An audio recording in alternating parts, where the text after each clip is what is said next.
todos, a todas, bienvenidos, bienvenidas a este espacio de análisis principalmente y de discusión en el que abordaremos desde la visión tecnológica y científica temas de vital trascendencia para el desarrollo de nuestro país.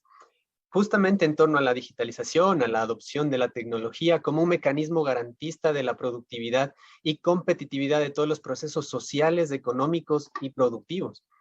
En el Ecuador, el proceso de digitalización no ha sido suficiente como para afrontar los nuevos retos que demanda el ecosistema digital. Por ello, resulta inminente impulsar un nuevo paradigma bajo la perspectiva de la aceleración digital, tanto en el desarrollo de nuevas competencias como en la reestructuración de modelos tradicionales de negocio, en la capacitación de nuevas tendencias de ciencia, tecnología, ingeniería, matemáticas. En eliminar las brechas debemos ocuparnos muy bien, en los mecanismos de relacionamiento público, privado y social. En general, en todos los ámbitos de la sociedad tiene que estar presente la tecnología.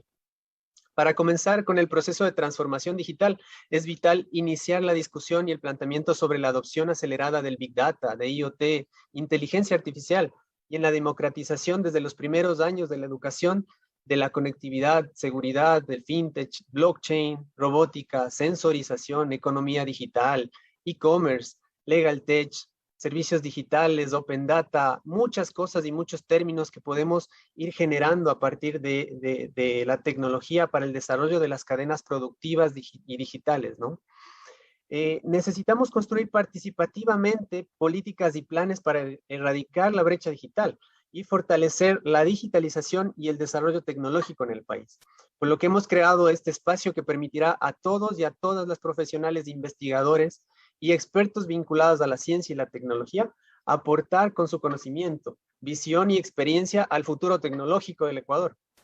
Aprovecho esta ocasión para dar la más cordial bienvenida a todos los miembros y asociados de la academia, de la industria, de la comunidad científica y la sociedad civil en general, que se han unido en este proyecto social con el objetivo de compartir sus conocimientos, ampliar la red de divulgación científica y realizar una colaboración en las áreas de acción que este observatorio impulse, basados principalmente en la investigación científica y en la evidencia empírica.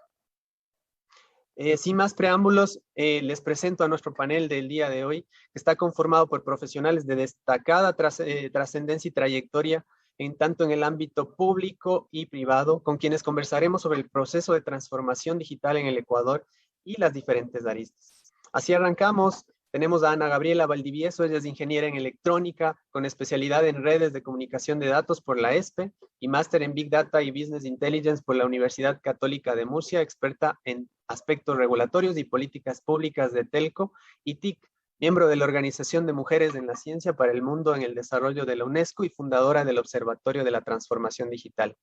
También tenemos esta noche a David Ramírez, ingeniero en sistemas de la información por la Universidad de Espíritu Santo, experto en temas de blockchain y fintech, partner platform de multichain para el Ecuador y desarrollador de aplicaciones de DLT. También tenemos a Vladimir Luna, ingeniero electrónico por la ESPE y máster en gestión de empresas por la Universidad Autónoma de Barcelona. Es pionero en temas de e-commerce y especialista en la dirección de proyectos de innovación y transformación digital. Juan Pablo Saldumbide es ingeniero en sistemas informáticos por la Politécnica Nacional y máster en Computer Science de la Universidad de Melbourne, académico y especialista en temas de Big Data, Data Science y desarrollador de software. Y mi persona, Ramiro Valencia, ingeniero en telecomunicaciones por la Politécnica Nacional y máster en Economía del Desarrollo por la Flaxo.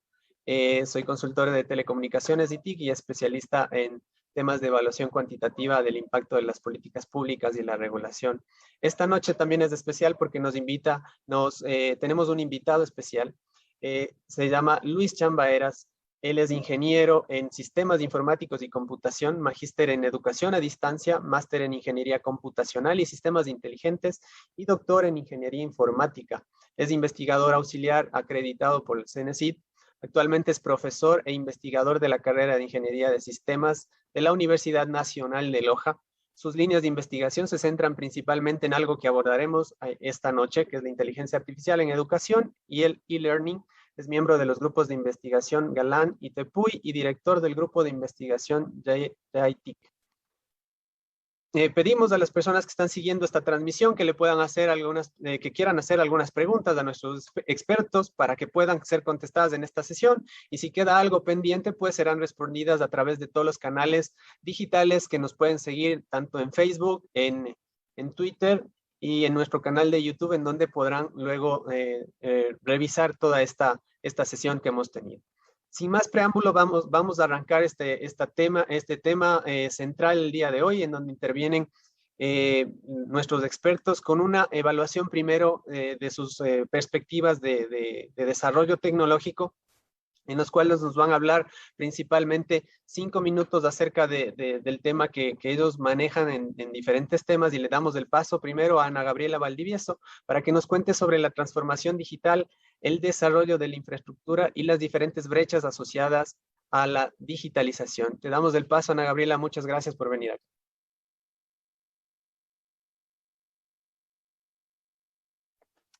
Buenas noches con todos, ¿me escuchan ahí? Buenas noches con todos, bienvenidos a este espacio de discusión, este espacio de reflexión. Nuestra propuesta es analizar cuál es el futuro tecnológico de nuestro país en los próximos años. Estamos dentro de un proceso de adopción acelerada tecnológica.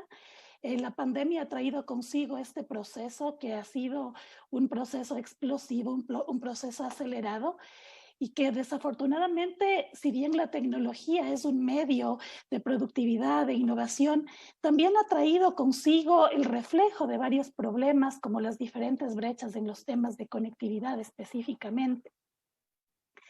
La constante innovación tecnológica y su transversalidad en todos los procesos sociales, económicos y productivos se ha constituido en un enorme potencial para generar competitividad dentro de un entorno cada vez más digitalizado. A este nuevo ecosistema digital resultante de la adopción masiva de tecnologías digitales y que obviamente está ligado a todo el encadenamiento productivo y social, se lo ha conceptualizado como transformación digital. La transformación digital, más que un concepto per se, es un conjunto de propuestas, de ejes, que aglutina a todos los conceptos como tal del desarrollo científico y tecnológico. Como les decía hace un momento, si algo positivo ha traído esta pandemia es el tema de la globalización, el tema de la explosión tecnológica, pero también nos hemos visto enfrentados a brechas que, si bien han existido, se han agudizado con esta explosión tecnológica. Específicamente en el Ecuador estamos hablando aproximadamente de unas 370 parroquias que hoy no cuentan con ningún tipo de infraestructura para conectarse. No cuentan con redes, no cuentan con servicios, es decir, aunque tuvieran la posibilidad, la asequibilidad o la capacidad digital de hacerlo, no tienen oferta de servicios. Pero bueno, estas 370 parroquias no son el único problema. Existen también grupos sociales dentro de parroquias que tienen conectividad, que están incluidos en una brecha de asequibilidad, es decir, no tienen recursos económicos para comprar el servicio. Y luego tenemos otro tipo de brechas que vienen complicándose en el grado que van subiendo y se van acumulando. Estamos hablando de la brecha digital generacional, grupos etarios mayores a 55 años que no están dentro de los nativos digitales, ni de los digitalizados, ni de los alfabetizados digitales. Y luego tenemos a esta brecha generacional sumada otra brecha que sería la brecha de género, que agudiza aún más la problemática en el uso de la tecnología. Hemos visto nosotros que la pandemia también transformó todo el ecosistema físico en un ecosistema digital. En el tiempo prepandemia nosotros teníamos una coexistencia del entorno físico, con el entorno digital paralelamente. Sin embargo, cuando la pandemia llegó, esta coexistencia se volvió cada vez más pequeña y todo se trasladó al entorno virtual, con lo cual el hecho de que existan este tipo de brechas no solamente se ve reflejado en procesos sociales, en procesos de exclusión social, sino también en procesos de vulneración de derechos. Porque si bien en el tiempo prepandemia un alumno, por ejemplo, no podía quería ir a acceder a la educación, asistía a su escuela, aunque no hubiera tenido en su casa acceso a la conectividad.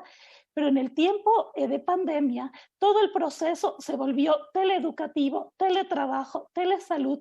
Entonces, muchos derechos sociales fueron vulnerados, el acceso a la educación, por otra parte, personas que realizaban trabajos manuales y que tuvieron que ir a teletrabajar sin contar con recursos, sin contar con conectividad, sin contar con un proceso de alistamiento de habilidades blandas para la inclusión digital. Entonces, todo este esquema que por un lado resulta alentador, que la transformación digital, la necesidad de digitalizar las cadenas productivas, la necesidad de incluir tecnología en todas las líneas, tanto sociales, económicas, productivas, pero luego tenemos la otra realidad, el esquema de inicio, desde donde partimos, la problemática de raíz.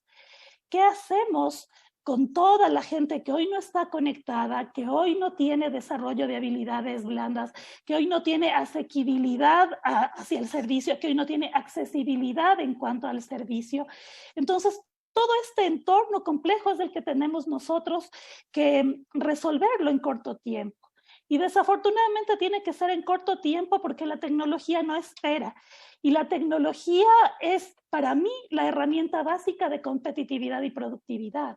Entonces, el relego que puede ocasionar el no estar incluido dentro de este proceso digital puede ser bastante grande, con un alto impacto en la economía, con un alto impacto en la educación, con un alto impacto en todos los procesos sociales, y es un tema que se lo tiene que resolver de manera inmediata. Aquí en el Ecuador estamos hablando que tenemos una cobertura móvil aproximadamente del 90%, más o menos 90% en 2G, 3G, 4G. Estamos a puertas de entrar al 5G. Afortunadamente el Ecuador es un país que tiene bastante espectro por asignar, el espectro ya canalizado, listo para incluirse en nuevas tecnologías. Luego tenemos tecnologías satelitales que están ahora incursionando para servicios de acceso a Internet en localidades que por su condición geográfica o física no son fácilmente accesibles con otro tipo de tecnologías. Y tenemos un sinnúmero de alternativas. Las redes comunitarias son una alternativa totalmente válida, una alternativa además bastante centrada en la conectividad de grupos vulnerables. Entonces tenemos que hacer un análisis total de este entorno que nos permita a nosotros disminuir y erradicar las brechas, no solamente la brecha digital, sino todo el tipo de brechas que vienen asociados con la adopción tecnológica, para así poder comenzar a impulsar nuestros ejes de la transformación digital en todas las cadenas productivas, sociales y económicas del país.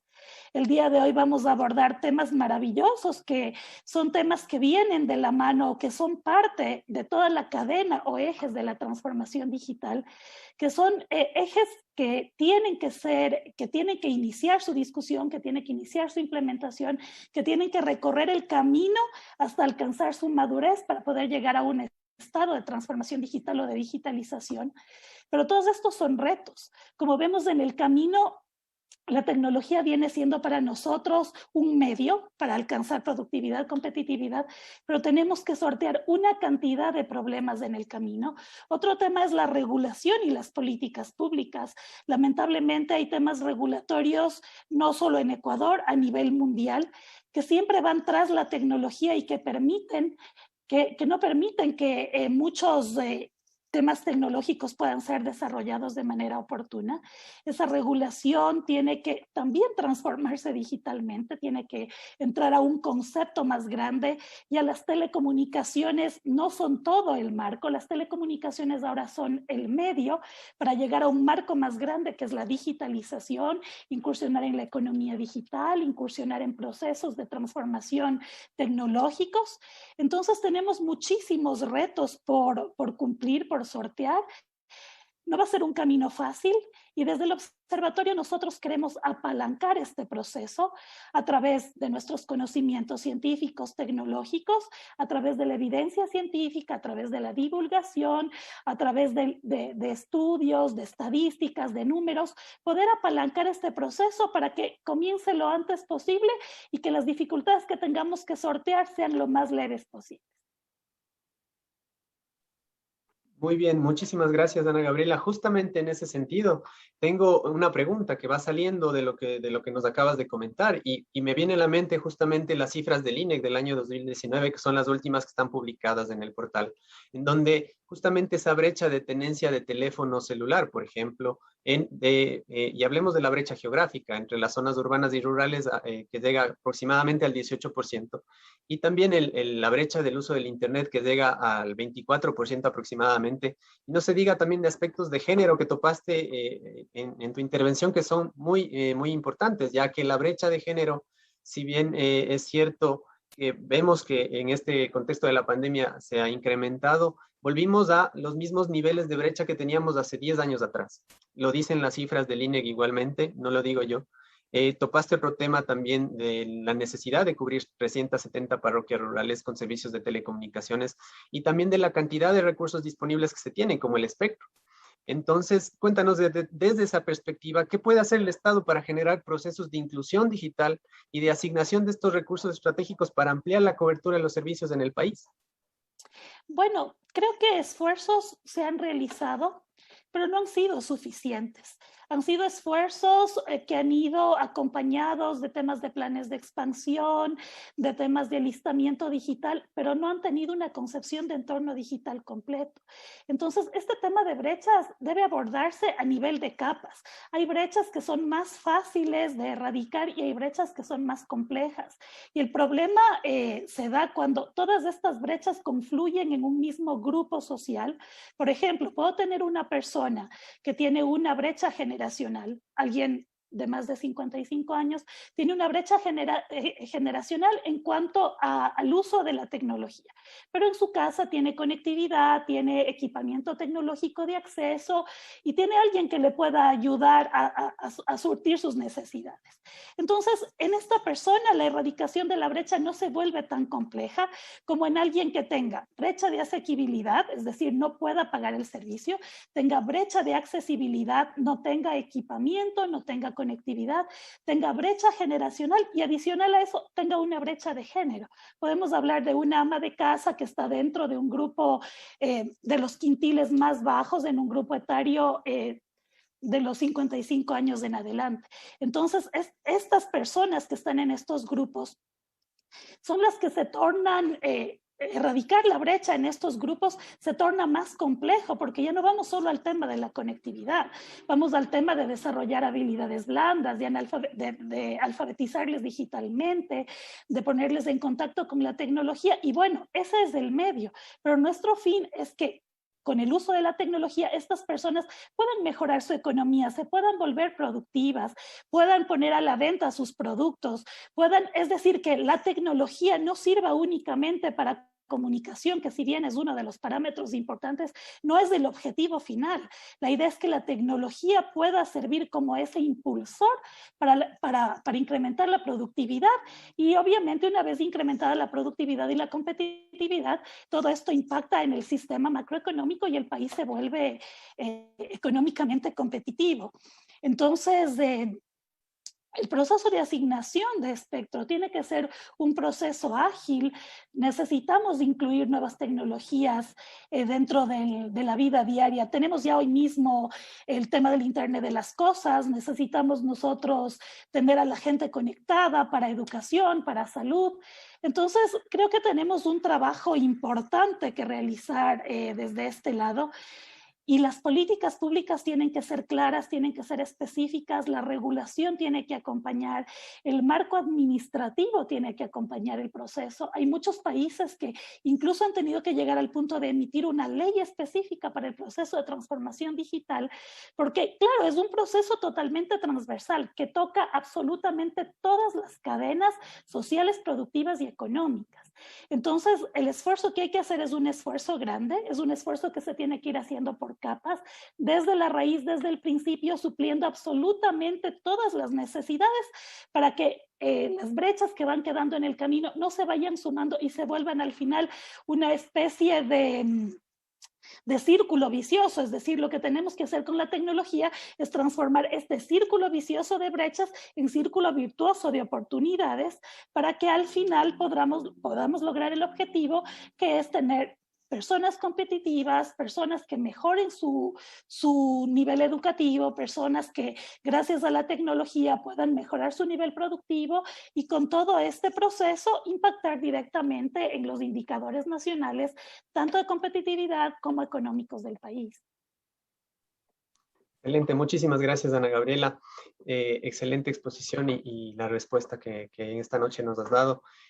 Vamos ahora con Juan Pablo Saldumide. Gracias por estar aquí, Juan Pablo. Es excelente que hayas aceptado esta invitación.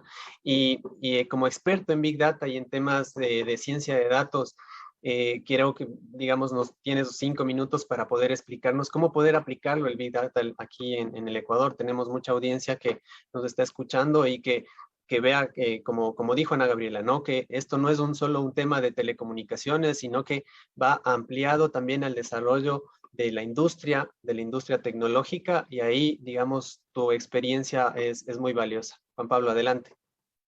Listo, muchísimas gracias a todos. Gracias por la invitación. Dando continuidad a lo que conversaba Anita, sí, pues el tema de la pandemia ha dado un giro súper grande en muchas tecnologías. No nos imaginábamos que podíamos hacer tipos de pedidos en comida a domicilio. Eso se ha incrementado bastantísimo, ¿no? Y nos damos cuenta en actividades sencillas y cotidianas como son esas, ¿sí? Entonces, esta generación de datos masivos, ya no es como lo veíamos hace 2 años. Ahora nos damos cuenta que necesitamos nueva infraestructura, nuevas plataformas, nuevos elementos que, quién sabe, ni nos imaginábamos que íbamos a utilizar, ¿no? Entonces, esa generación exponencial de datos da lugar a muchas problemáticas, ¿sí? Que se pueden presentar en este tema. Y el tema de Big Data va por ahí, va por ver cómo podemos manipular nosotros, de cierta manera, optimizar, aprovechar toda esa data generada de N sistemas, ¿sí? Y andamos al tema de Industria 4.0 y al tema de generación de datos. Nosotros nos podemos dar cuenta que aquí en el Ecuador hay muchísima cabida para todos estos temas, ¿no? Es súper importante el tema de Big Data, ya que eso le puede aplicar en muchos aspectos. Voy a mencionar unos cuantos, ¿no? Digamos en el tema de turismo, ¿sí? Mantener a los clientes, ver dónde son los lugares que más se desplazan, dónde son los lugares que más suelen acceder, ¿sí? Cuáles son los vuelos, cuáles son los pasajes que más compran, ¿sí? Eso podría fortalecer muchísimo la industria del turismo, ¿no? Como les mencionaba, nosotros ya estamos generando data, estamos generando muchísima data, pero no se le está aprovechando en ninguno de estos aspectos, solo tomando en cuenta el turismo. Vamos al tema, por ejemplo, de salud. Sí, digamos el tema de salud, y ahí yo les comento una experiencia. Cuando fui a hacer la maestría en Australia, yo fui al médico, me pidió mi pasaporte, digitó por ahí mi número de pasaporte y ya tenía mis datos, ¿sí? Entonces, era como un sistema interconectado de datos médicos, ¿ok? ¿Por qué no podemos ir allá? Muchas veces decimos, no, es que la privacidad de los datos es un aspecto súper importante que también debe ser regulado, el tema de la privacidad de los datos a otro nivel y a otra escala. Pero el tema también de acceder a estos datos, a mis datos médicos, es algo que aquí no se lo está haciendo, pero en muchas partes del mundo ya se lo hace.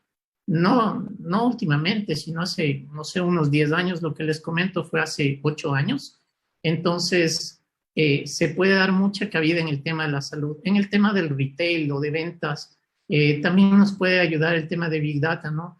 Ya no más allá de la parte teórica, por así decirlo, de lo que es Big Data, estas son algunas de los usos que se pueden dar, ¿sí? Si vamos al tema del retail, al tema de publicidad, al tema de empresas manufactureras, hay veces que nosotros decimos, bueno, ¿y por qué no estarán haciendo este tipo de producto aquí en el Ecuador? Si nosotros tenemos muchísima cabida, muchísimas peticiones de estos productos, de estos servicios, pues sí, y hay veces que nosotros para poner un tipo de negocio necesitamos hacer un estudio de mercado, ¿no? Entonces, qué bueno sería saber si es que yo me voy a poner un local de cualquier elemento o importar algún producto, ¿cuántas personas más lo están haciendo? Como les menciono, ¿no? Toda esa data ya se está generando. ¿sí? Toda esa data se está generando y muchas veces se le está desechando, ¿sí? Como consultor en estos temas, yo les comento una experiencia. Una empresa está igual generando data, pero no sabe qué hacer con la data. Y entendemos todo este proceso, porque no es un proceso de mueves un switch y ya se activa toda la maquinaria, ¿no? Es un proceso integral. Entonces, ¿qué pasó cuando yo regresé a Ecuador? Queríamos, por así decirlo, monetizar todo este tema de Big Data, pero había muchas empresas que no sabía de lo que estábamos hablando y comenzamos con el tema de capacitaciones en Big Data. Entonces, igual como mencionaba mi Anita hace un rato, es un tema generacional. Si es que tú ya le preguntas a otra generación, ya les preguntas a otros chicos este tipo de herramientas, ellos ya van a saber de lo que les hablas, ¿no? Entonces, en ese lado también, desde el punto de vista de la academia, me he visto, por así decirlo, forzado por mi propia iniciativa a que los chicos aprendan nuevas herramientas que van a dar un giro. Entonces, ya vienen esos chicos con ese conocimiento de esas nuevas herramientas, se integran al mercado laboral. El mercado laboral necesita esos expertos o profesionales en esas herramientas y viene ese ciclo, ¿no? Ya comienzan a utilizar herramientas y ahora ya es un poco más fácil ir a una empresa donde se hablaba de business intelligence, comenzar a conversar de temas de big data, almacenamiento masivo, procesamiento paralelo en la nube. Ya es súper agradable, se puede decir, porque puedes llegar a exponer mucho más a fondo estos temas. Entonces, esto de aplicarlo y aterrizarlo es súper importante. Yo de lo que les menciono son unos pocos ejemplos de lo que se puede hacer, ¿no?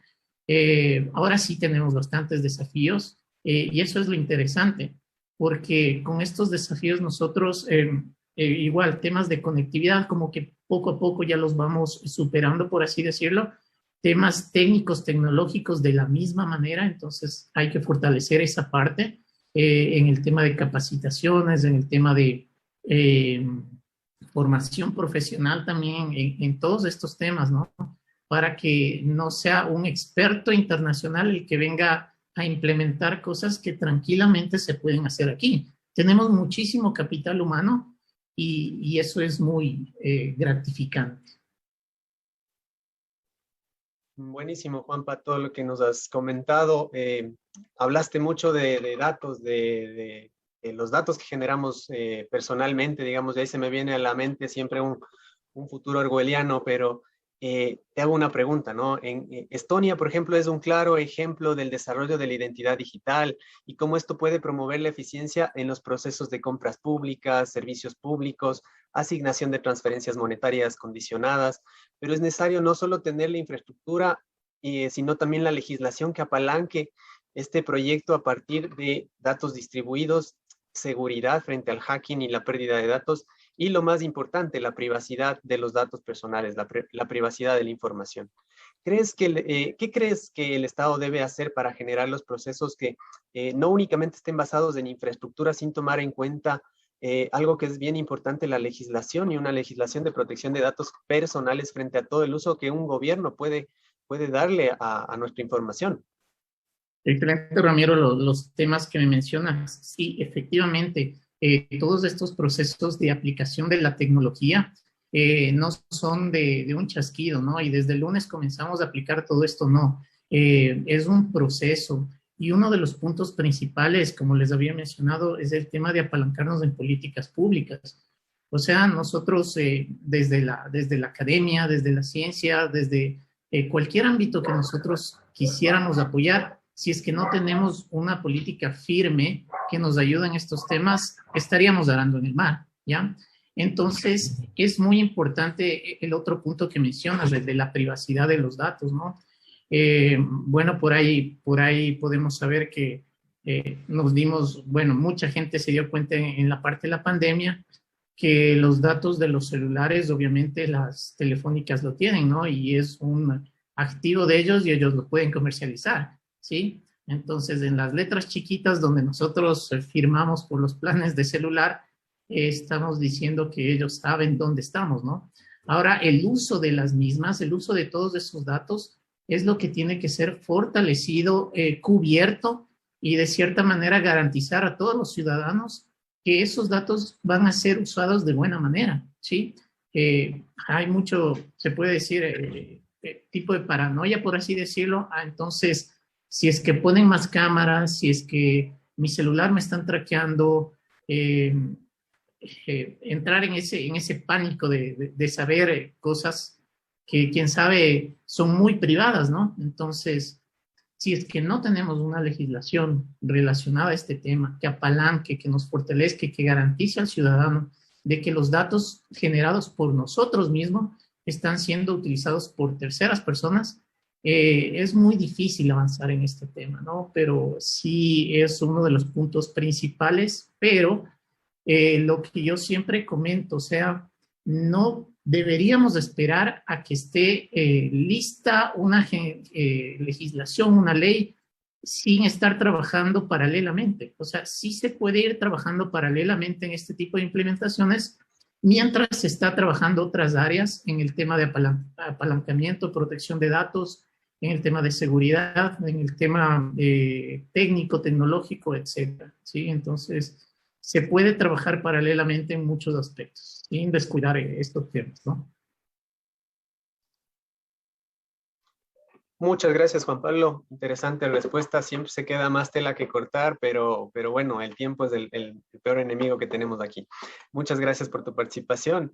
Ahora, en la mitad, digamos, de este programa, que se llama Digitalmente, principalmente, nosotros queremos ponerle ese nombre desde el Observatorio de la Transformación Digital. Tenemos al invitado que es Luis Chamba Eras. Él, como les dije, es ingeniero en sistemas informáticos.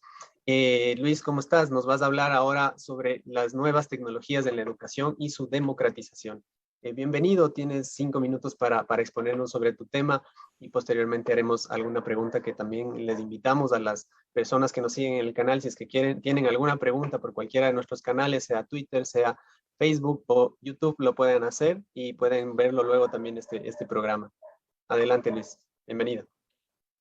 Muchas gracias, Ramiro. Un gusto estar en este evento. Muchas gracias por la invitación del observatorio. Y sin lugar a dudas, este es un tema fundamental que permitirá a Ecuador ser una potencia a nivel de conocimiento. Y eso es lo que queremos hacer para las futuras generaciones, pues nosotros que estamos en este camino. Y yo les voy a hablar en algo particular de lo que ya mencionó Anita, lo que mencionó Juan Pablo, que la tecnología hay. El software, el hardware, las empresas, la academia. Lo que nosotros como universidades, como institutos técnicos, tecnológicos, lo que debemos hacer es apoyar. Un caso real, lo de la pandemia. Los médicos son los que se fajan ahorita ahí.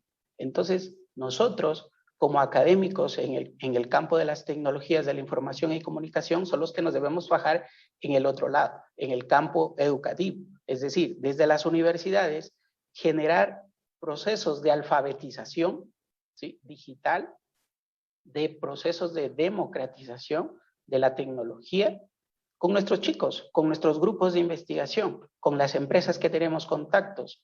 ¿Por qué no pensar en una innovación abierta? ¿Sí? Es decir, tenemos las empresas con un sinnúmero de necesidades. ¿Y por qué nosotros estamos separados? La idea es que nos unamos. Si ya hay, pues aprovechar esa experiencia que se tiene para poder replicar en todo el país. Y yo creo que así vamos a salir y ser una potencia, como les decía, en el campo del conocimiento.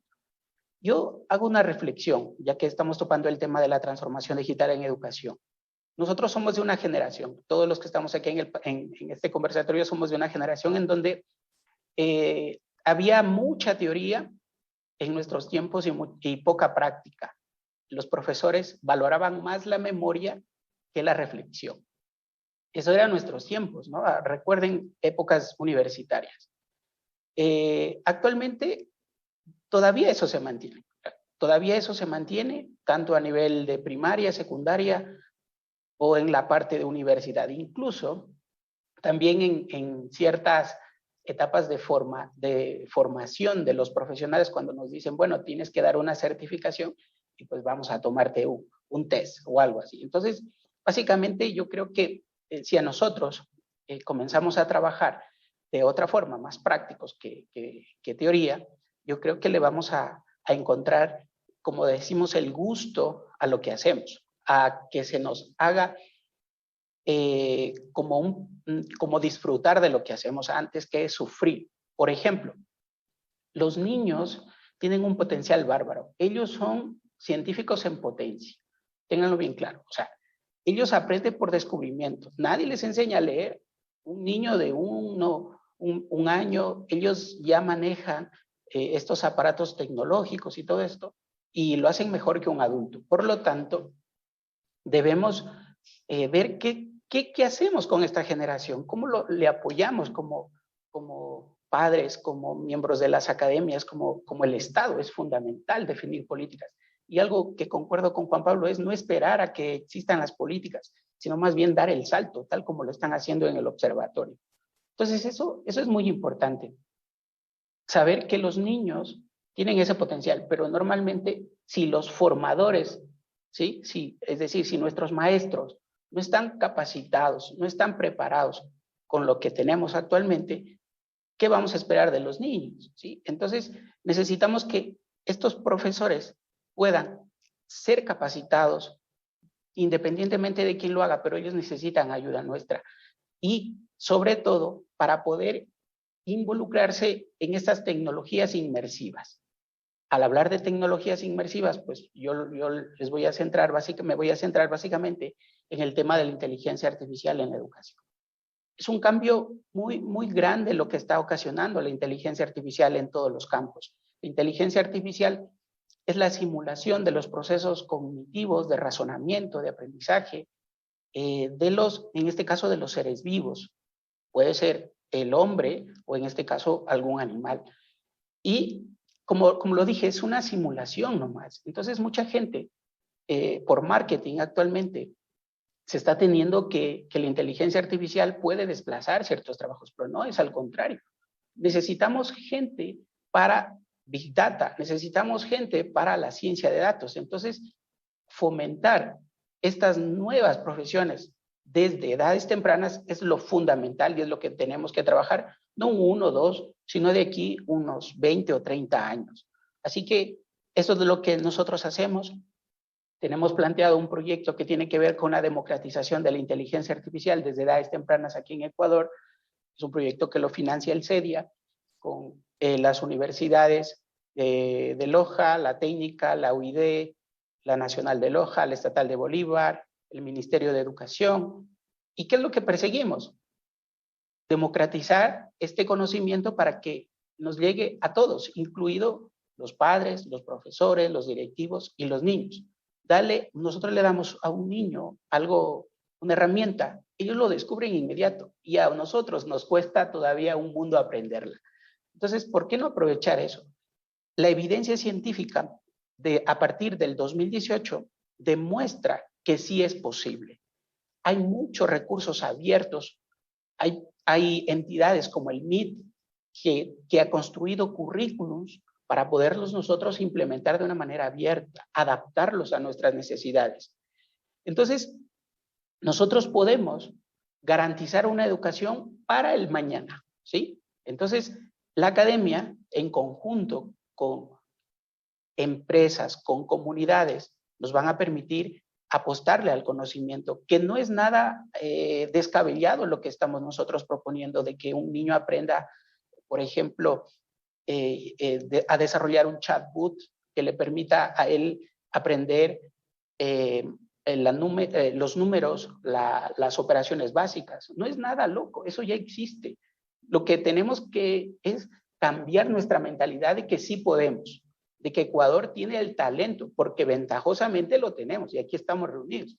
Lo que necesitamos es cambiar la mentalidad de esa gente que posiblemente digan, no, es que si no me traes el plan y si no lo aprueban, no, hay que lanzarse, porque no estamos haciendo nada malo. Con nuestros hijos, ¿sí? Ellos son nuestros experimentos, digamos así, para decir, bueno, funciona, prueba de concepto y lancémoslo ya a otros experimentos con otros grupos. Y yo sé que estas ideas que salen de aquí, de todo esto, pues son retos para profesores, para alumnos, pero tenemos que aprender a desaprender. Eso es un reto también muy, muy importante. Y también tenemos que reaprender, nosotros los docentes, o sea, dejar todo lo que hemos hecho anteriormente para adaptarnos a lo que hay. Miren lo que hemos hecho ahora con la pandemia. Ya hemos ganado bastante, créanme lo que hemos ganado bastante en alfabetización, en el tema del uso de los ordenadores. Hemos ganado bastante, porque normalmente cuando uno asistía a un curso, se me ocurre, de gestores bibliográficos para profesores y puedan buscar información de alta calidad, uno a veces se topaba que tenías inclusive al profesor de universidad, enseñarle cómo grabar o cómo descargar. Ahorita lo aprendimos obligados, ¿no? Pero entonces hay que aprovecharlo. Y yo creo que si cambiamos de mentalidad, todos nos unimos, hacemos redes, la academia se vincula de manera directa, yo creo que nuestro país va a salir muy, muy airoso en ese tema de conocimiento, apostarle al conocimiento. Excelente, excelente Luis, todo lo que nos has dicho, digamos, como una visión a futuro. Y justamente hablabas de la alfabetización, de la democratización de la educación a través de herramientas que pueden estar basadas en inteligencia artificial. Te planteo algo que es, por ejemplo, en esta pandemia, si bien tuvimos una ventaja que es la adopción de estos elementos tecnológicos, ¿no es cierto?, que nos han permitido desarrollarnos aún más y nos han permitido, por ejemplo, ahora estar haciendo una reunión virtual, pero según, digamos, censos del Ministerio de Educación, casi 1 millón de estudiantes no entró, digamos, a los temas de teleeducación.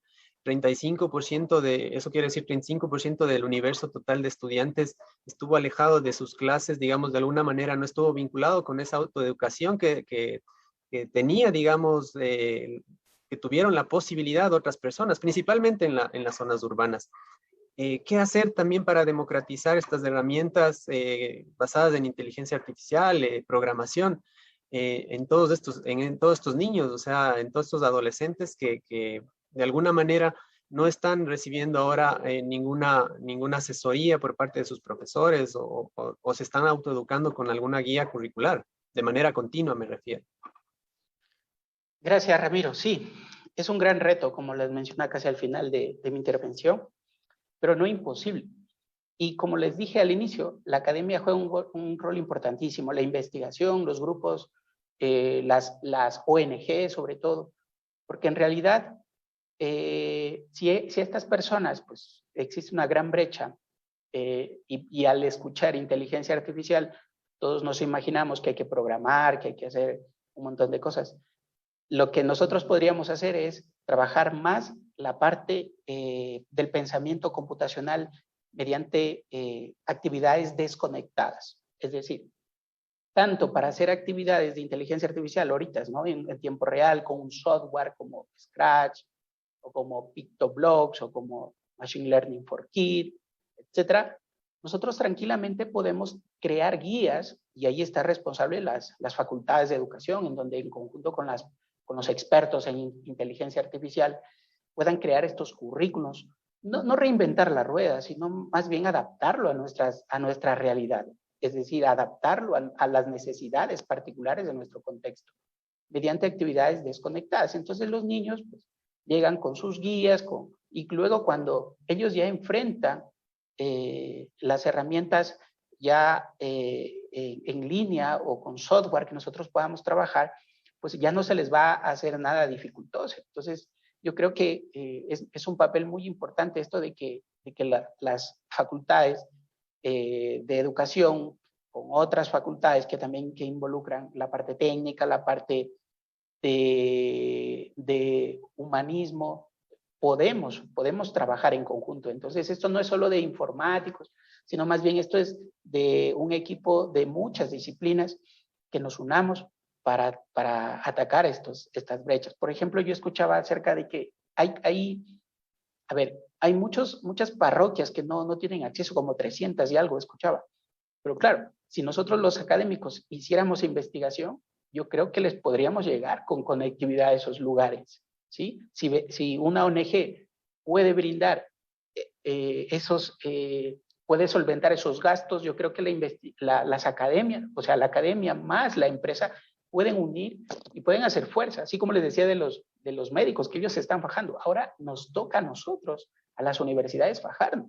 Es decir, estamos aislados. Mire, por ejemplo, aquí en Ecuador no hay una sociedad que tenga que ver con la inteligencia artificial, hay grupos separados, que cada uno hace algo por separado, pero no lo hace, o sea, así en masa como lo estamos haciendo. La idea es hacer bajo lineamientos, así, lineamientos del Ecuador, como lo hacen en otros lados, como lo hacen en España, como lo hacen en Estados Unidos, como lo hacen en la China, etc. Debemos trabajar eso para poder nosotros salir adelante bajo un paraguas. Pero claro, eso no impide que nosotros lo hagamos como de esta manera, que estamos luchando pues, para que todos los niños puedan acceder a tecnología y podamos estar preparados para profesiones que no sabemos todavía en el futuro. Luis, excelente, muchas gracias a esa respuesta. Tenemos una pregunta de David Pizuña en nuestra red de Facebook.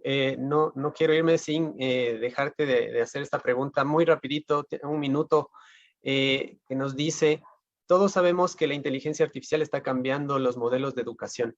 ¿Cuáles son los métodos educativos que se están poniendo de moda y cuáles son los que están desapareciendo? Rapidito, en un minuto, Luis, te agradecemos.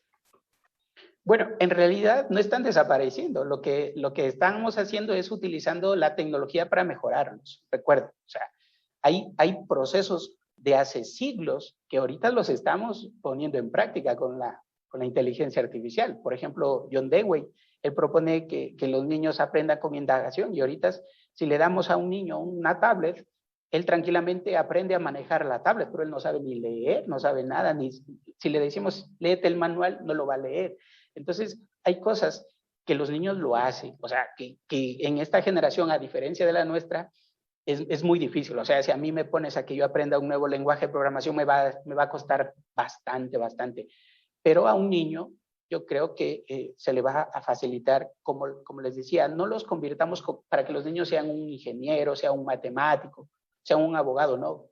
Impulsémoslos para que sean científicos, sigan con ese espíritu de científicos. Entonces yo creo que todos los modelos actualmente siguen, por ejemplo, aprendizaje, todos los métodos activos, ¿no? Como aprendizaje basado en retos, basado en proyectos, pero con nuestro aliado que es la tecnología. Yo creo que va por ahí. Gracias, Luis. Excelente invitado que hemos tenido en la noche de hoy. No se olviden de seguirnos en nuestros canales de Facebook, de Twitter, como Observatorio de la Transformación Digital, y este programa es digitalmente, recuérdelo, para que lo vaya asociando siempre. Semanalmente esperemos tener un programa así con un invitado de la altura de Luis. Muchas gracias, Luis.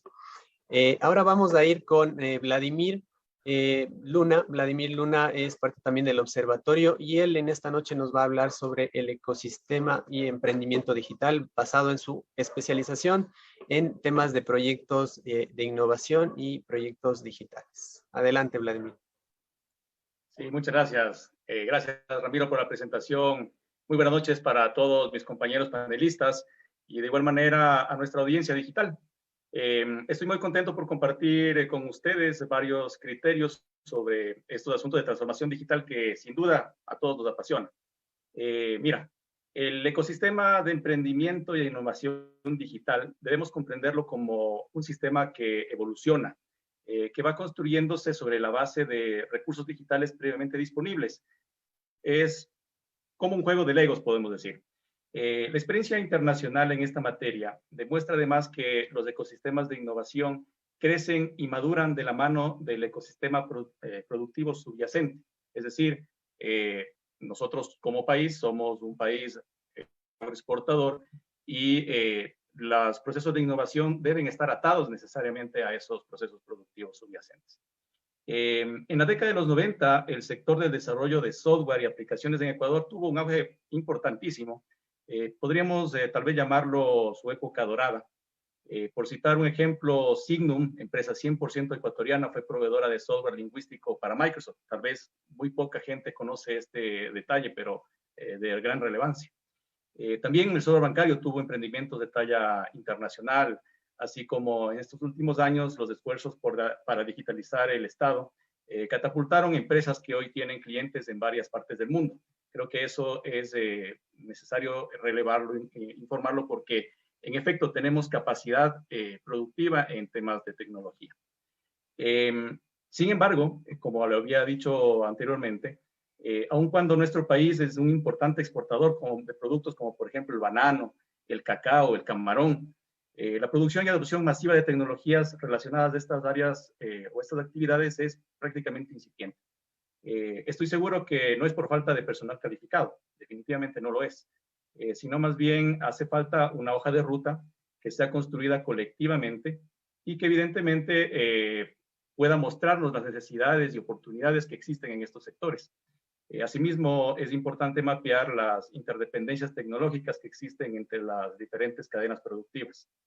De esta manera, lograríamos impulsar las líneas de acción del ecosistema de emprendimiento digital, tanto desde el Estado como la academia y los sectores productivos. Ya lo ha mencionado Luis, lo ha mencionado Juan Pablo, lo ha mencionado Anita, en ese sentido que necesitamos avanzar en esa confluencia de esfuerzos en los diferentes aspectos de la vida económica de nuestro país.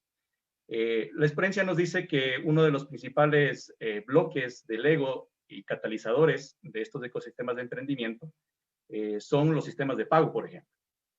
Si bien nuestro sistema financiero avanzó mucho en los sistemas de pago, con el sistema de pagos interbancarios, mejor dicho, la digitalización de medios de pago para el usuario final no ha alcanzado los niveles de penetración y bancarización y su adaptabilidad, de manera que se requiere un avance adicional en este aspecto para dar un paso hacia la adopción masiva del comercio electrónico. Podemos ver cientos de iniciativas el día a día, ahora en la pandemia, de la venta de productos en línea, que aún increíblemente deben recibir los pagos solo en efectivo. Es algo inaudito, ¿no es cierto? En este sentido, el sistema financiero tiene el reto de proveer herramientas para la innovación abierta en sistemas de pagos, con las APIs estandarizadas, por ejemplo, y el Open Banking. Es una oportunidad grandísima que tenemos como país. Adicionalmente, sumando tecnologías probadas como blockchain y el concepto de stablecoins, por ejemplo, es completamente viable que sistemas nacionales de pago sean seguros y rápidos y que puedan adicionalmente integrarse con costos por transacción muy razonables para el comercio del diario vivir. Esto tendría definitivamente un impacto positivo para la innovación, incluso en mercados de valores y seguros, por ejemplo. Asimismo, me parece fundamental avanzar en el reemplazo del dinero físico con dinero digital, esto a cargo del Banco Central, para que de esta manera se haga posible los micropagos. Esto evidentemente es necesario porque en actividades tan de detalle como es el transporte público, es impensable tener cobro de comisiones como actualmente tenemos, digamos, en nuestros sistemas de pagos. Un segundo elemento que considero un catalizador del ecosistema del emprendimiento digital es la identidad personal autosoberana, centrada en el ciudadano. Acuérdense que este concepto de transformación digital cambia el paradigma de centrarse en el proceso o en los procesos a centrarse en las personas. Y entonces, sobre este tema de la identidad personal, se convierte en un catalizador muy importante para el ecosistema de emprendimiento digital. Sobre este tema escribí a propósito un pequeño artículo que está disponible en el observatorio, los invito para que lo lean. Asimismo, creo que en este aspecto podemos mencionar que hay una investigación del Instituto McKinsey que fue publicado en el 2019 que indica que un sistema de identidad digital avanzado podría apalancar entre el 3 y el 13% del PIB del país en los próximos 10 años. Es una palanca inmensa que podemos tener con esta herramienta. Este sistema también sería basado en tecnología blockchain, por ejemplo, y acercaría o aceleraría, mejor dicho, la creación de diversos servicios innovadores, como pueden ser los contratos inteligentes, los servicios notariales, la historia clínica digital, que ya lo mencionaron, y también, ¿por qué no pensar en el voto electrónico? Entre otros, ¿no? Como vemos, bueno, el ecosistema de emprendimiento e innovación digital en nuestro país tiene grandes retos de transformación y asimismo cientos de oportunidades.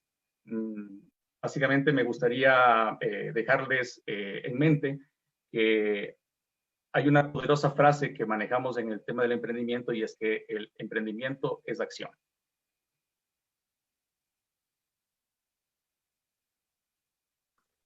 Muchas gracias, Vladimir, por esa intervención muy concreta, muy concisa sobre los temas de comercio electrónico, bancarización, digamos, estas barreras que al momento de adoptar la tecnología uno se plantea, ¿no? Y eso, digamos, es como una parte prohibitiva que nos permite dar ese salto a que más personas puedan adaptarse con los sistemas de comercio electrónico, por ejemplo, ¿no? Entonces, digamos, ahí la competencia es bien importante. O sea, sin duda es el punto fundamental, por ejemplo, para la reducción de precios, creación de nuevos servicios digitales. En ese sentido, digamos, a nivel de regulación puede existir regulaciones de precios a nivel de la voz móvil, por ejemplo. Sin embargo, digamos, el mercado de datos no está regulado, digamos, y al final es lo que más ahora en la pandemia ha resurgido, digamos, de la utilización de los datos móviles, ¿no? La utilización de los datos móviles para generar transaccionalidades a nivel de comercio electrónico, pago de servicios, etcétera. Entonces, ¿qué piensas que debe hacer el Estado para promover una mejor competencia en servicios M2M, por ejemplo, el fomento de IoT en la tecnificación de otros servicios transversales como la agricultura? Y algo bien importante que topaste justamente como para avanzar o evolucionar en este tema de la adopción de los servicios digitales. Sí, mira, la pandemia definitivamente ha cambiado el paradigma de utilización de la tecnología, ¿verdad? Y vemos que prácticamente existe una migración exhaustiva del uso de servicios tal vez ya dejados en el olvido, como los servicios de voz, a el consumo inminente del tema de datos, ¿no? Vemos un aumento en la demanda de datos móviles, pero también en los servicios de datos fijos, o de banda ancha fija que se conoce. Entonces, una muestra de esto es que la oferta comercial de los operadores móviles desde hace ya varios años te brindan servicios de voz gratuitos a cambio de una compensación de ingresos en sus planes de datos, tanto pospago como prepago. Vemos que compiten por darte gigas y promociones por un mismo precio de sustentación. O sea, básicamente tenemos ya esa realidad desde hace algunos años atrás de la migración hacia los datos. Sin embargo, el desarrollo de los servicios de Internet de las Cosas, el Machine to Machine, etcétera, continúan concentrados en zonas pobladas. El servicio más notorio prácticamente es el único que se ha desarrollado, es de la localización y monitoreo vehicular, por ejemplo, o el monitoreo de medios de transporte, temas de seguridad. Es decir, las actividades que se realizan en las rurales como la agricultura, la piscicultura, incluso la protección de reservas naturales y bosques, continúan teniendo una brecha importante en el uso de tecnologías que están ya disponibles, como por ejemplo la agricultura de precisión, que nos ayudaría a optimizar los sistemas de riego y fertilización. Claramente la principal barrera es la cobertura de las redes en las zonas rurales. Conozco un par de datos, por ejemplo, un estudio que realizó el Reino Unido, fue publicado en el 2020 respecto a los costos de la conectividad, en donde nos muestra que si bien el Ecuador avanzó de una manera importante en la reducción de las tarifas y mejoró la accesibilidad del Internet, el costo por megabyte de nuestro país al momento es en promedio $1.04, según este estudio, y con este dato nos situamos en tarifas promedios similares encima de Perú y México, que ya alcanzan prácticamente los 27, 25 centavos en promedio de la tarifa por megabyte. Si hablamos de costo, entonces, mi criterio creería que uno de los factores que aún sigue influyendo de manera importante en las tarifas es la dependencia que tenemos con el tráfico internacional de datos. Un estudio de la CAF, por ejemplo, también que tengo referencia, indicaba, me parece que es del 2019, que el tráfico de Internet que llega hacia los Estados Unidos aún se vincula con nodos de comunicación entre países latinoamericanos en un 14%. lo cual aumenta evidentemente los costos de servicio y afecta la velocidad de conexión. Es decir, tenemos una dependencia de la conectividad de nuestros nodos locales a nivel país y a nivel regional, que todavía depende de conexiones que llegan a los Estados Unidos, cuando la solución natural que tiene Internet para solventar estos temas es intercambiar tráfico lo más local posible, ¿verdad? Por lo que creo que la integración regional para ampliar las redes de transporte internacional, por ejemplo, es una de las medidas macro que el Estado puede llevar adelante para reducir estos costos de conectividad. Así como incentivar evidentemente la ampliación de la oferta de servicios cloud, por ejemplo, aquí de manera local, de forma que podamos aprovechar la infraestructura que ya hemos ido construyendo durante todos estos años. De igual manera, creo que en lo local es primordial continuar aumentando la cobertura y capacidad de las redes de fibra óptica, por ejemplo, y las redes de transporte inalámbricas, para que lleguen a ciudades pequeñas y parroquias rurales, en donde se realizan estas actividades pecuarias, actividades relacionadas con la agricultura, la ganadería, la piscicultura, etc. En este sentido, me parece que facilidades y redes comunitarias que escuché hace un momento mencionar acá en el foro, es muy, muy importante, así como también incentivar el uso de tecnologías alternativas, como por ejemplo tecnologías no necesariamente nuevas, pero que pueden ayudarnos en aumentar esta conectividad, como LoRaWAN, por ejemplo, el protocolo, que serían imprescindibles para insertar a todas esas actividades en la transformación digital de nuestro país. Excelente, gracias Vladimir. Siempre me quedo con más tela que cortar, pero como les digo, el tiempo es el peor aliado que tenemos nosotros en este momento, pero quedará para una siguiente oportunidad. Mucha información, muchos temas interesantes, y a usted le recordamos que nos siga en este programa, en este primer programa de Digitalmente del Observatorio de Transformación Digital. En esta noche estamos generando esta primera transmisión para ustedes, y que más gente se siga sumando. Les invitamos también a hacer sus preguntas a través de nuestro canal de Facebook. Venimos ahora con David Ramírez. David Ramírez es, como les mencionamos, ingeniero en sistemas informáticos, y él va a decirnos ahora, o va a tratar el tema de blockchain y su impacto en la identidad digital y simplificación de los procesos gubernamentales. David, muchas gracias por la asistencia a esta invitación. Te damos el paso. Bueno, buenas noches con todos. Gracias a nuestra amable audiencia que nos sigue por Facebook Live, a ustedes compañeros del observatorio, a nuestro amable invitado Luis por acompañarnos esta noche. Bueno, vamos a hablar un poco de blockchain y cómo impacta esta tecnología en los procesos de identidad digital. Tenemos que explicar básicamente de qué se trata blockchain, ¿no? Blockchain es una base de datos descentralizada, inmutable, auditable y transparente, que no tiene una autoridad central. Por lo tanto, nos brinda un nivel de confianza muy alto, ya que no depende de terceros para poder certificar las transacciones que suceden dentro de ella. Pensemos en ella como un gran libro contable, donde se registran entradas y salidas de transacciones. Esta información está disponible con una copia exactamente igual en todas las entidades o los nodos que la conforman. Ahora, estos nodos son entidades de confianza que permiten validar cada una de estas transacciones mediante un proceso que se llama el consenso. El consenso es cuando alcanzan la misma votación interna todos los nodos para poder aceptar o denegar una transacción dentro de la blockchain. Una vez que todos están de acuerdo, la transacción es aceptada y registrada dentro del libro mayor de la blockchain.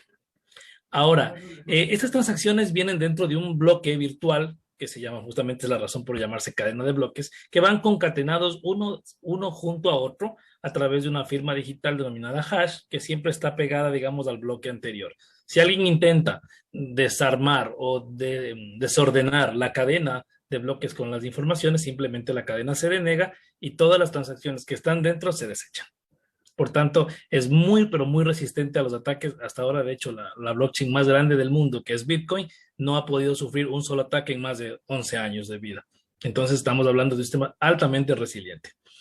Ahora, una vez que tenemos claro el concepto de blockchain, tenemos que hablar sobre identidad digital. La identidad digital o la identificación digital es un conjunto de datos, características, propiedades sobre nosotros que nos define como individuos ante otros usuarios del ecosistema o de un entorno digital. Entonces, este entorno digital puede ser una red pública, una red privada, un ecosistema cerrado, un conjunto de organizaciones, de universidades, etc. Entonces, ¿dónde logramos esta cohesión entre la identidad digital y blockchain? Sucede de la siguiente forma. Estos dos conceptos se pueden unir y amalgamar muy bien en el momento que nosotros entendemos de que estos conjuntos de datos que nos pertenecen actualmente están en manos de terceros, como gobiernos, autoridades de control, bancos y demás. Y nosotros no podemos controlar directamente qué sucede con nuestra identidad digital y nuestros datos. No tenemos un control absoluto de esto. Tal es así que hemos visto y han sucedido, y lamentablemente creo que seguirán sucediendo, fugas de información, filtraciones de datos personales, violaciones a la privacidad de nuestros datos, ya sea de forma voluntaria, premeditada, no premeditada, de los custodios de esta información, que son justamente estas entidades de control o estos organismos que sostienen o tienen nuestros datos, a los que alguna vez se los confiamos. Entonces, pero bueno, tenemos una luz al final del túnel en este caso. Estas cosas pueden cambiar radicalmente si integramos a la cadena de bloques o a blockchain en este proceso de identidad digital. Las cosas van a tomar otro rumbo sencillamente porque los individuos nuevamente volvemos a tener el control de nuestros datos una vez que estamos registrados dentro de una red blockchain. Por ejemplo, para ilustrar esto de una manera más concreta, hagamos de cuenta que yo tengo un título, me gradué de una universidad X y quiero seguir una maestría o cualquier carrera de posgrado en otro país, en otra universidad. Entonces yo solamente lo que tengo que hacer es revelar mi identidad digital en blockchain, y esta universidad tiene acceso solamente a los datos que necesitan de mí para matricularme, lo que realmente les interesa. Yo no voy a revelar los datos que no les interesa saber a ellos. Simplemente tienen que saber dónde me gradué, cuándo me gradué, cuáles fueron de pronto las calificaciones. Solamente yo revelo la información y la data que yo deseo, ¿ya? Esto sería solamente posible si tenemos una blockchain consorciada a nivel local, regional, y por qué no pensar en una red mundial blockchain de universidades, donde todas nuestras identidades estén registradas ahí y podamos hacer libre uso de eso independientemente del lugar y de la institución en la que estemos. Bueno, con esto dicho, vamos perfilando una identidad digital cuando hablamos de esto, ¿cierto? Una identidad digital pero soberana y unificada, con la que podemos hacer con una sola identificación múltiples trámites. No puede ser posible que en el siglo XXI todavía tengamos una clave para el IES, una clave para el SRI, una clave para el banco, una clave para cada servicio público. Blockchain puede permitirnos en un corto plazo, esperemos que sea un muy corto plazo, tener una sola identidad soberana y única para acceder a todos los servicios. Entonces simplificaríamos muchísimo nuestro tiempo, simplificaríamos muchísimo el tiempo que gastamos haciendo trámites solamente con una sola identidad. Podemos ir más allá todavía. El voto telemático es una opción con blockchain. Ya se ha probado muchos proyectos. Estonia es un ejemplo de ello, como ya lo mencionó el compañero Vladimir y también me parece que Juan Pablo. Ya pueden hacerlo y lo hacen a través de blockchain, de hecho. No nos olvidemos también el tema de notaría digital. Podríamos hacer incluso trámites judiciales sin estar presentes, solamente revelando nuestra identidad digital al juzgado o al juez. Pero bueno, ¿cómo funciona todo esto realmente debajo digamos de una manera muy simple? Cuando se registra un archivo en el sistema de blockchain, la veracidad de la información se registra primeramente por un nodo de confianza que constituye la red. Varios nodos registran la información y certifican la validez de los datos que estamos ingresando.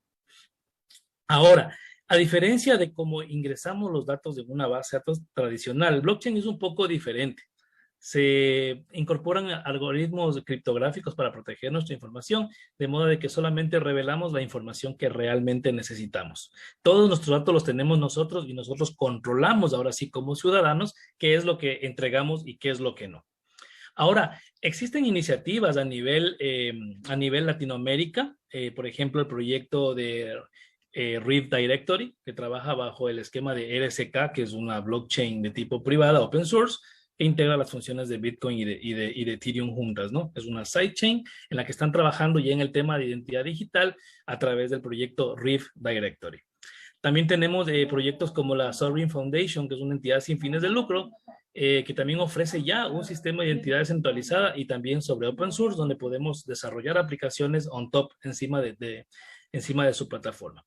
Entonces, podemos concluir, en honor al tiempo, que todo el tema de identidad soberana digital, sobre blockchain, simplificación de trámites, firmas digitales, incluso sobre blockchain que podrían reemplazar a la actual, se encuentran en etapas muy iniciales, muy tempranas, algunas como pruebas de concepto, otras como software como plataforma, y sin duda hay un largo camino que recorrer todavía, pero ya podemos ver que los primeros pasos están encaminados y van por muy buen camino. Gracias, David. Muy vastos tus conocimientos en el tema de blockchain. Yo creo que ahí las personas, los seguidores que tenemos van a estar muy interesados de unirse al observatorio desde la parte técnica para ir profundizando en estos aspectos e ir generando proyectos que se vayan plasmando para servicios gubernamentales. Pero te planteo algo, ¿no? Considerando que en nuestro país, digamos, el periodo de que le toma a un emprendedor justamente en crear una compañía es más alto con respecto a muchos países en Latinoamérica, pero también por otra mano, digamos, tenemos que el nivel del emprendimiento en Ecuador también es uno de los más altos de la región, pero no necesariamente en temas tecnológicos. Aquí entra el tema que tú explicabas, de tener una sola clave para todo y blockchain nos podría ayudar a solucionar todos estos engorrosos trámites que uno tiene que hacer con diversas instituciones del Estado al momento de crear una compañía. Entonces, cuéntanos, David, ¿qué puede hacer el Estado dentro de sus procesos para implementar, por ejemplo, un régimen simplificado y ágil para la creación de empresas digitales y que ello promueva, por ejemplo, la formalización de negocios al sistema financiero? Por ejemplo, yo puedo impulsar la creación de empresas digitales específicamente para que tengan pasarelas de pago y que esas pasarelas de pago formalicen mediante facturación electrónica todos los negocios y toda la información pueda estar en línea con el SRI. Entonces, ¿qué puede hacer el Estado ahí, David? Bueno, con respecto a eso, algo se intentó realizar con el tema de la ley de emprendimientos. Existe ahora una figura que se llama la Sociedad por Acciones Simplificadas, pero que sin embargo toma a veces hasta 3 semanas de realizar, cuando deberíamos nosotros emular iniciativas ya aprobadas. Por ejemplo, tengo que citar Estonia nuevamente, es un referente a nivel mundial como la nación más digitalizada del mundo. Entonces, en la que nosotros podemos allá sacar una compañía en 4 horas, incluso sin estar en Estonia. Eso es lo más interesante si nosotros tomamos lo que se llama la identidad digital estoniana, que es virtual. De hecho, que la tienen disponible bajo ciertos parámetros. Entonces, primeramente, reducir el tiempo que tarda en realizarse una figura jurídica para poder emprender. Segundo, el tema regulatorio es muy importante, ¿no es cierto? El tema regulatorio en lo que tiene que ver con los impuestos. Debería haber algún tipo de estímulo del Estado, al menos en los primeros años del emprendimiento, porque recordemos que emprender es riesgoso. Emprender es un proceso que puede salir bien como puede salir mal. Entonces, debería haber cierto tipo de apoyo en el tema de la tributación para estas pequeñas empresas y emprendimientos que arrancan. Sumado también otra cosa, acceder a líneas de crédito con intereses reducidos para justamente estimular este tipo de conducta ecuatoriana, que es muy normal. El tema del Ecuador es de emprendedor por naturaleza, no solamente en el plano tecnológico, sino en todos los planos, y la pandemia tuvo realmente un impacto muy grande en hacernos emprender, sea que sepamos o no sepamos, nos hizo emprender, creo que a la gran mayoría. Eso, y también poder atraer lo que son capitales de riesgo, capitales ángeles, que nos permitan también invertir a través incluso de proyectos de crowdfunding, de crowdlending, que en otros países son muy comunes y nos ayudarían a fondear estos proyectos con capitales de riesgo y también con asesoría de tipo financiera, de tipo legal, para que los emprendedores no solamente tengan una idea, sino que la sepan canalizar de una forma adecuada para llegar a un éxito mucho más probable. Muchas gracias, David, por tu participación aquí en esta noche, en este programa de Digitalmente del Observatorio de Transformación Digital. A usted le recordamos que puede seguirnos en nuestros canales de Facebook y, digamos, como para cerrar una conclusión final, hemos hablado de inclusión digital, de brecha digital, de identidad digital, de los procesos que se pueden generar a través de la protección de los datos personales, del Big Data, el emprendimiento digital, la educación en edades tempranas alrededor del ecosistema digital. Y me queda, digamos, como una frase que la tecnología no es el futuro. es el presente, y si no lo tomamos en cuenta ya, no vamos a poder desarrollarnos como país a la altura que lo están haciendo los otros países que crean tecnología. Nosotros meramente estamos siendo consumidores de tecnología, y ahí está el paradigma de tratar de creernos de que con unas políticas adecuadas llevadas a cabo por el Estado, y que sean políticas de Estado, no de gobierno, podamos implementar inclusión en el sector rural, servicios en el sector rural, para que podamos tecnificar, por ejemplo, el agro, y podamos darle valor agregado a nuestros productos, trazabilidad a nuestros productos, una cadena logística que nos permita saber incluso hacia dónde nuestros productos con valor agregado orgánico pueden llegar a otros mercados, y que las personas que están interesadas en ellos puedan utilizar la tecnología para saber de dónde proviene. Incluso temas de alrededor del comercio justo, ¿no? Que puedan irse generando alrededor de este tema. Entonces, es tan interesante que, como les digo, la tecnología ahora mismo, digamos, en el tema electoral, hemos visto que los temas de tecnología se han topado de manera general, pero si no lo tomamos en cuenta como no un eje transversal, sino el eje principal que puede aportar para darle valor agregado a los demás sectores, no vamos a poder desarrollarnos más. Entonces, esa es la conclusión final, digamos, de este panel. Lo que nos deja este gran conversatorio con 5 grandes profesionales que en esta noche del programa Digitalmente hemos invitado. Le invitamos a usted a que en los siguientes conversatorios pueda unirse. También les invitamos a que se unan